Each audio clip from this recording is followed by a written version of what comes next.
am so glad that you're here with me today. And in respect for your break time and your being here with me today, I just want to jump right on in. So, here's what I want to talk to you about. You think that you're just keeping yourself accountable, right?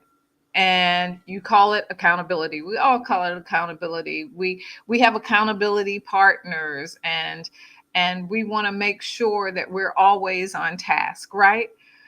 But in reality, you've been policing yourself like a hawk, and you're losing trust in yourself. And I want you to stay with me here because I'm going to explain to you exactly how you're doing that.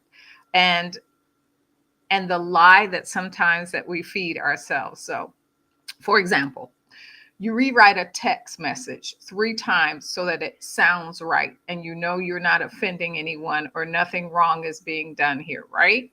Or you rehearse what you're going to say in a meeting before you even get there. And I'm not saying these things are bad, but it's when they're obsessive, when there's something that you do all the time and that you still apologize before you even say things. Look, like you may say something like, I'm sorry, but I just have to say this. Say it. Just say it. Absolutely. Or you start a project and then stop halfway through that project to double check if you're doing it the right way or doing the right thing, or maybe I didn't think this through. And what you're doing is, okay, here's another one. You read your own email, right? As if you're grading yourself, making sure that all your grammar is correct, that what you said is what you want to say.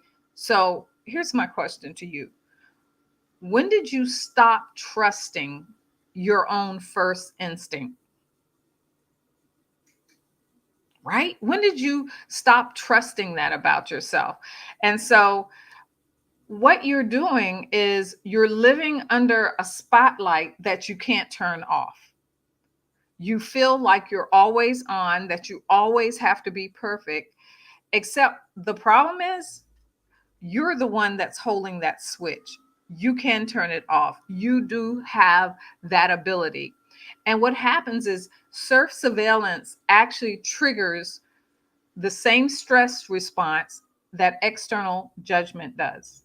So when you always say you feel like everyone's judging you, you're being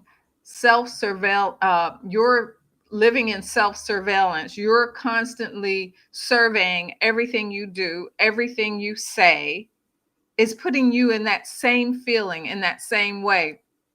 And the amygdala actually activates that cortisol spike. So you're like, what is she talking about? And your clarity shrinks during this. But you move from that creative part of you to that defensive mode that takes over. And that's what happens to you neurologically, is all that creativity that you had is harder to get to. And this isn't staying on top of things. That's not what you're doing. You're not staying on top of things. It's putting your own thoughts on probation. Oh, yeah, girl, you've got them locked up. And so, when did you start acting like you're your own warden? Because, like I said, you're the one that has that light switch. You're the one that has the ability to stop policing yourself. And the thing that you think is keeping you safe may be the very thing that's keeping you stuck.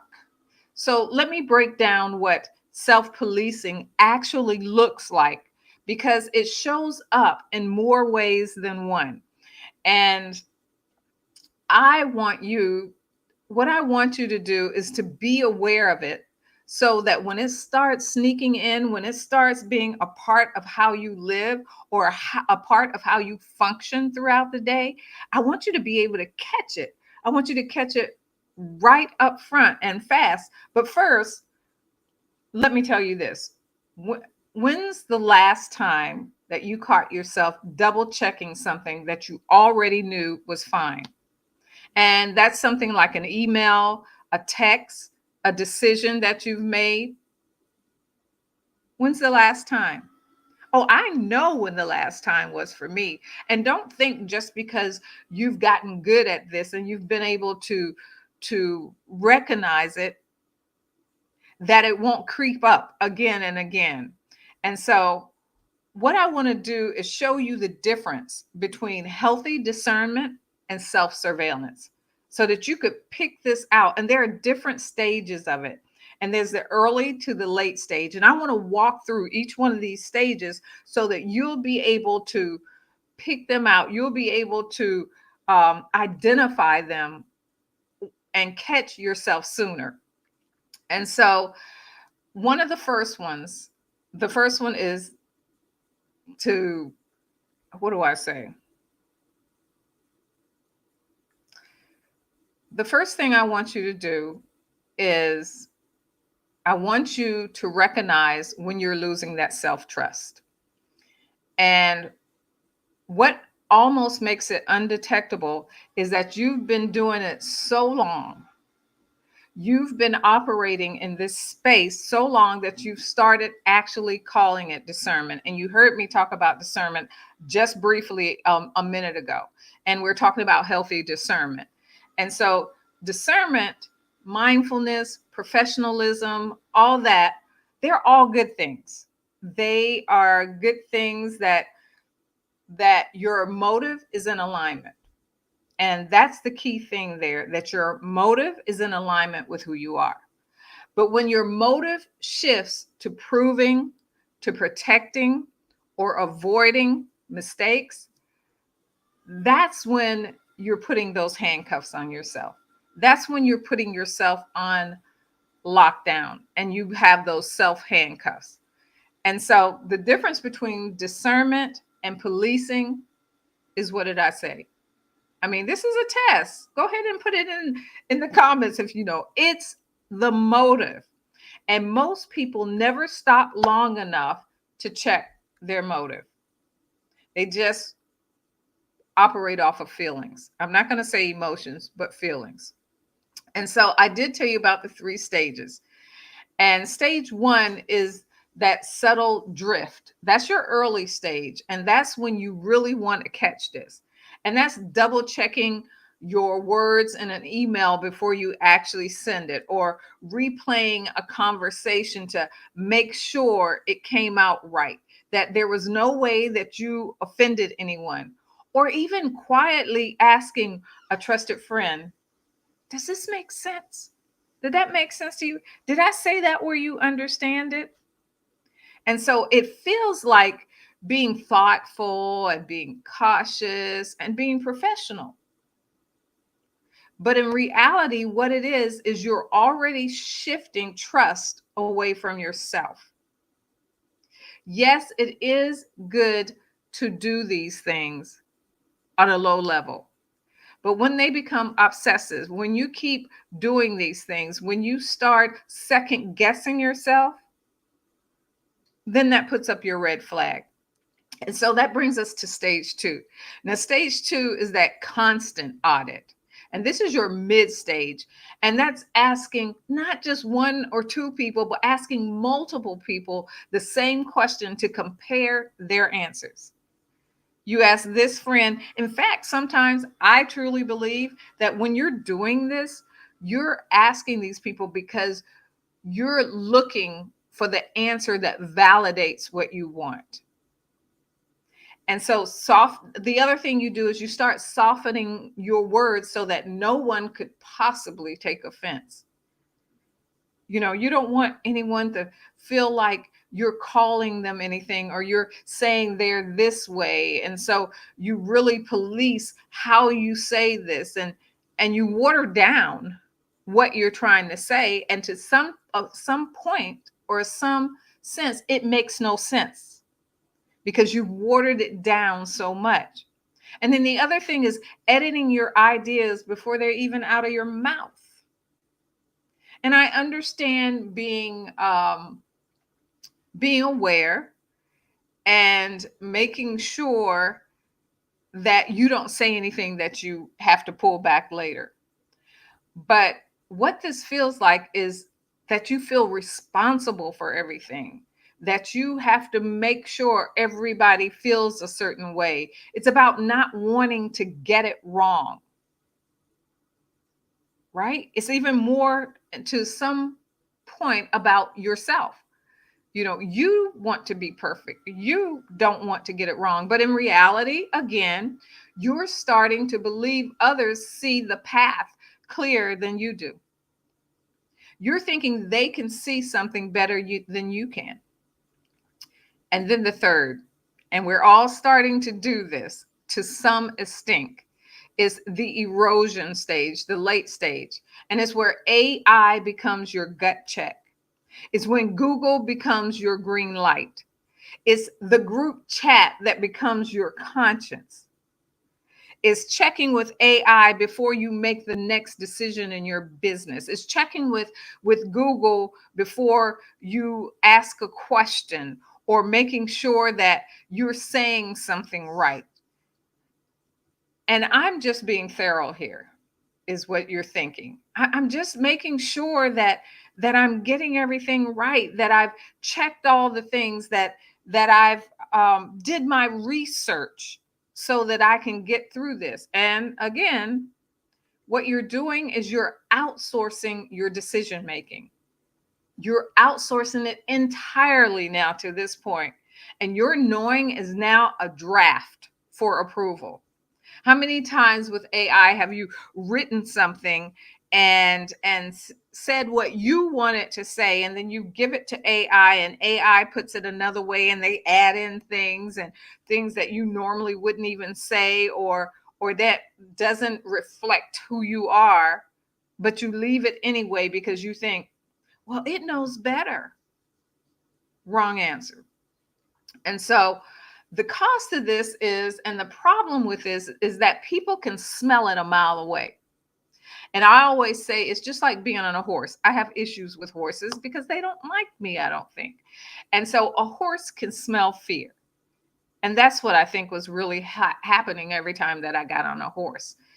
And it's the same way that people can sense hesitation. And in some rooms, what that hesitation does is it will get used against you. Trust erodes. You don't trust yourself, so why should they trust you, right? And they can feel that. They know that. Opportunities shrink, not because you can't handle them, but because you're trained others to see you as unsure.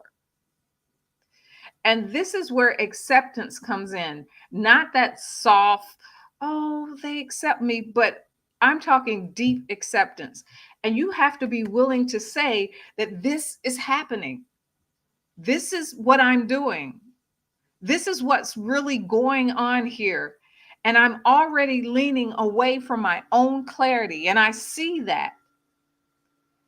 But you need to do it early, not when it's a crisis, but when it's still in a drift, because it's not as hard then.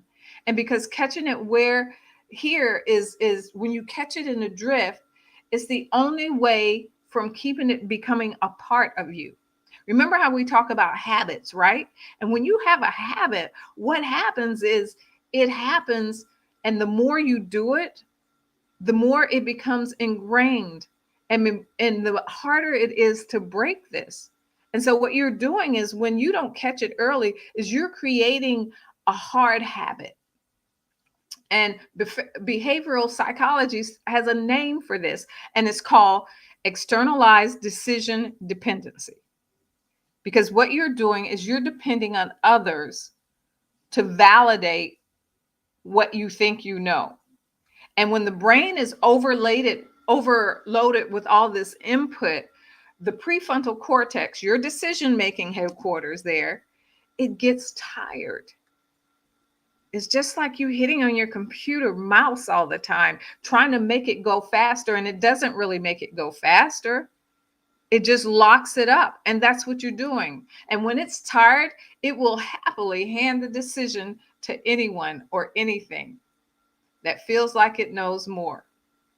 And that's what we do when we hand that decision making over to AI, when we let others make decisions for us instead of thinking for ourselves. when we look at Google to validate us. And that's why it's so easy to convince yourself that I'm just being careful. I'm just making sure. When in reality, I keep saying that, don't I?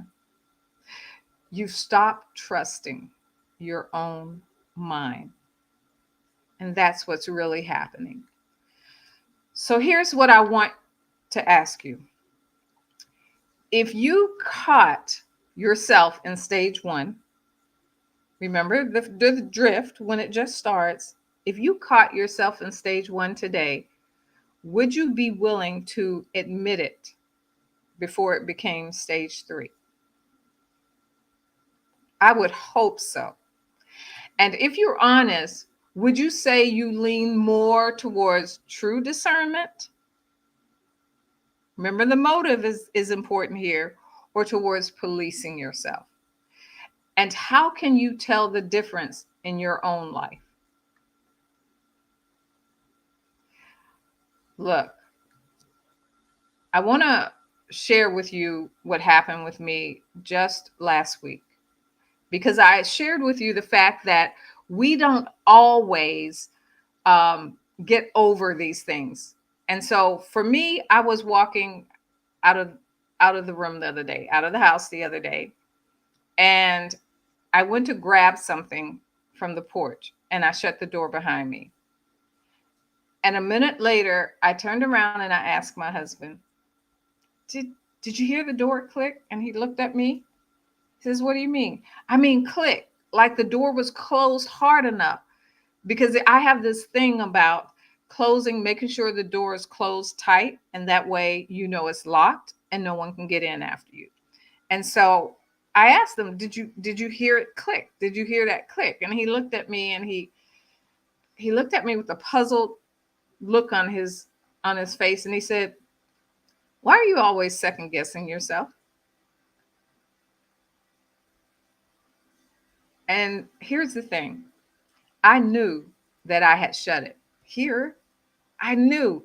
I actually heard the click. I know I heard it. But in my mind, I was already 3 steps ahead. So you know how you do things just by rote because they're what you do? And so you're not really processing what happened. And because I was thinking about the next thing, what I had to do, I wanted to go get the ice, I wanted to do this, I couldn't even trust what I had done because my mind had already moved on. And so whether it's a door decision or a decision or a conversation, we have to take that pause. We have to take the time to be present. And you know what's funny is my husband turned to me and he said, you need to slow down. I know what you're doing, but you need to slow down and be present with what you're doing. And he was right. And I know this because I teach this. And so things like locking the car and then going back and hitting that button more times just in case. And then going even closer to make sure that you hear that click up and you know that your car is locked. Go ahead and raise your hand if you're one of those, right? Or what about sending a text immediately and then rereading it, and then looking back and making sure that it sounds right? And the bad thing about that is in some phones, you can't pull it back. Once it's gone, it's gone. Or how about cooking a meal, then double checking and saying, did you cut the oven off? Or did you turn the stove off, and checking all the buttons on the stove, or making sure the oven is checking the interface and making sure the oven is turned off when you went to that other room. How many of you done that? And I'm guilty myself sometimes. Or what about these heavier moments like sitting in a meeting and editing yourself mid-sentence because you're thinking about how it might be received instead of what you actually mean? And what happens there is you lose your train of thought. I mean, even while I'm talking to you right here and right now, I am thinking about what I want to say to you instead of sometimes being 100% present. And what happens here, even with me, is I may miss a comment because I'm so intent on what it is I want to say with you. But yet I know how important it is to have a conversation with you. And so I have to pull myself back. As my husband said, I have to pause. And I'm aware of this. And I've learned to catch myself earlier. Or what about holding back on saying the thing that you believe because you don't want to have to pull it back later? Or what about going over something that you've already completed, right? It's done. Not because it needs fixing, but because you can't quite believe that maybe I left something out. Maybe I didn't do something right. And you're sure that you must have missed something. And this isn't about being responsible or cautious. This is a form of internal surveillance, which you don't know, or your nervous system doesn't know, and it's seeing it as external judgment. And it's what happens when you've trained yourself to believe that the moment you're in isn't safe for you unless you've been double checking or triple checking or verified it. And you no longer live like you believe yourself, that you trust yourself. And the longer that you live like this, the more you start living in a trust proof more than presence. And what I'm saying is you're living so much to prove your trust in yourself that you're not present with the people and the things that you need to be present with. And when your mind is already moving 3 steps ahead, your nervous system slips into what's called forward threat posture because you're looking for the next threat. It's not panic. It's not full fight or flight. It's a low level readiness, like your brain is quietly running an emergency drill in the background, wondering when the next thing will come up. And this is the cost to you and your time. And the part of your brain that confirms this, yes, I did that, is competing with the part of your brain that's scanning for what next? What's going to happen? What may go wrong? And that scan, that what's next, the one that you're giving the most weight to, wins almost every time. And usually it's the one that's worried about what will go wrong next. And so you keep rechecking, not because you can't remember, but because your system is wired to stay ready instead of stay present. So if you've been living like this, 3 steps ahead, never sure if the step you just took will be the one that will hold, here's my invitation to you. Don't shame yourself for it. Just call it what it is. Say to yourself, I already did it. And I'm going to trust that I did. And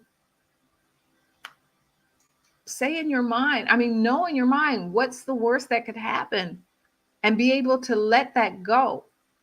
Even if your brain wants to double back, still give yourself the permission to let it go. You know the worst that could happen, and the sky will not fall out. The what do you call it? The clouds will not fall out of the sky. So where in your life have you been so far ahead of yourself that you stopped trusting what you did? And I know all of us can sit there to some degree. But I want you to notice it.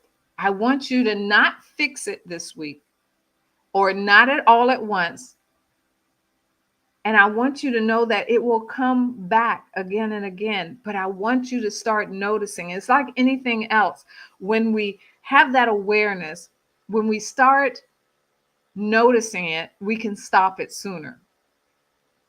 So, do you notice yourself living a few steps ahead? Can you honestly say that that's what you do sometime? I know us as high functioning, um, high capacity women, we're always thinking about the next thing that we want to do. We're always thinking about what needs to be taken care of, who needs to be taken care of, or who do we need to reach out to next. I have a book full of that stuff. I have a list of what I need to do today. But when I'm doing something, like sitting here talking to you, when I'm doing this, you have my attention.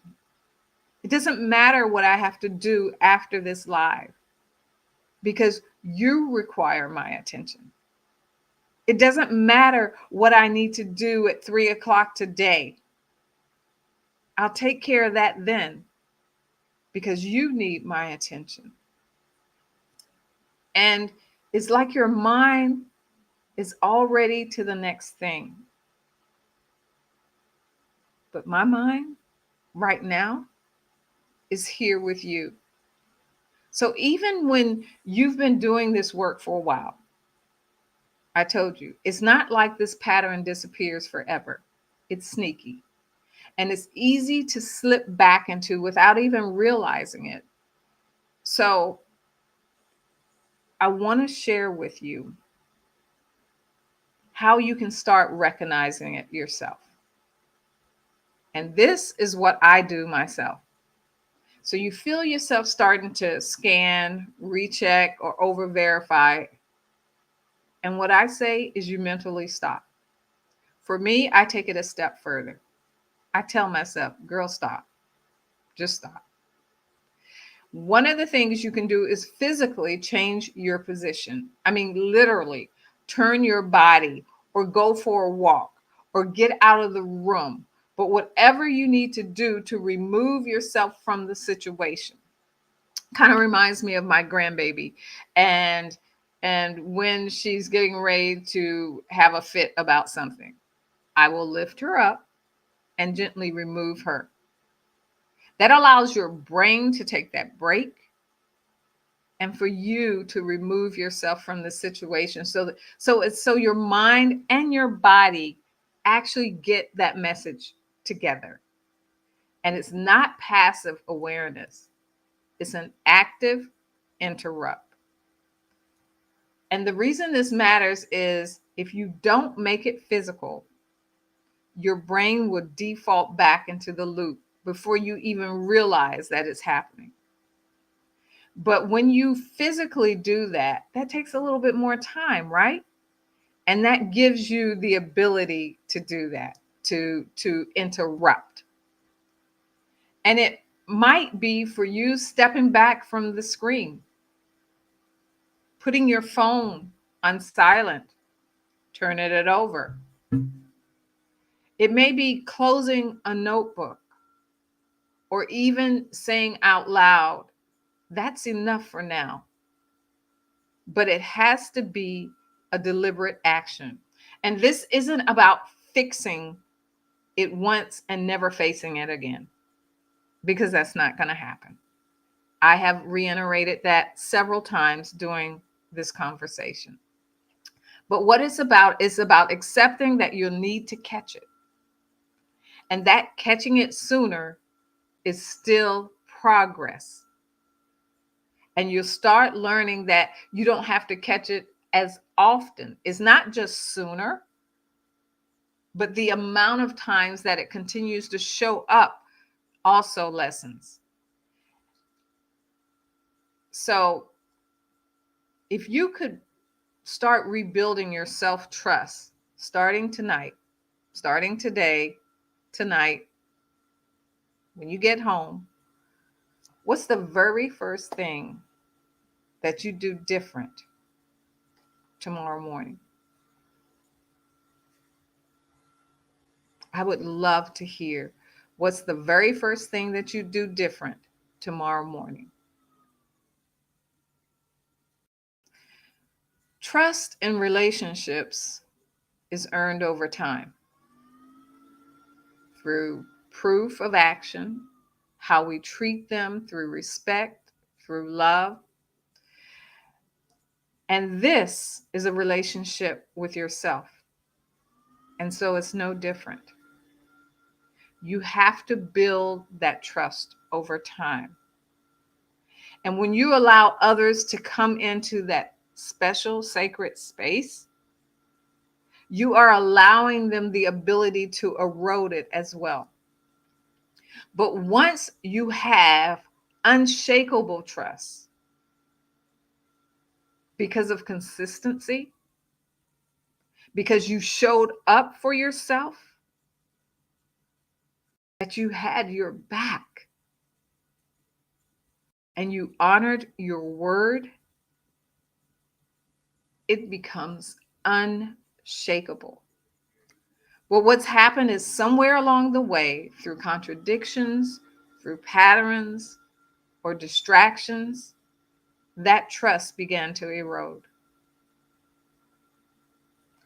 And it's almost like cheating on yourself. And that's a hard trust to build back up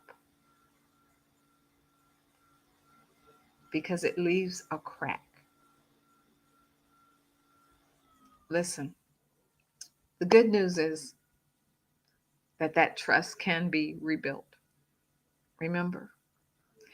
And when it's rebuilt intentionally, it becomes stronger and deeper and harder to shake. That's the work from here. Not just clarity, not just action, but building trust with yourself that's so strong that it becomes the foundation under every decision you make. So this is what I want you to hold on to today. You can rebuild this trust. And once you do, you move forward without a doubt, strong, clear. But tonight, before you go to bed, I want you to name one moment today where you showed up for yourself. I want you to look back over your day and I want you to think, where did I show up for myself? Even if it was a tiny thing. And then tell yourself out loud, I trust you. When you're standing there brushing your teeth tonight or washing your face, I want you to look yourself in the mirror, in the eye, and say, I trust you. Because that's what you need to do the process of rebuilding. And if you're ready to keep building that trust and to have someone there alongside you, helping you, encouraging you, showing you the way, and keeping you accountable, just DM me the word reset and let's start there. So I am so glad you were here on the Unlearning Break Time Live with me today. I am honored that you took the time out of your day, the middle of your day, to spend time with me. Until next time, take care. Bye-bye.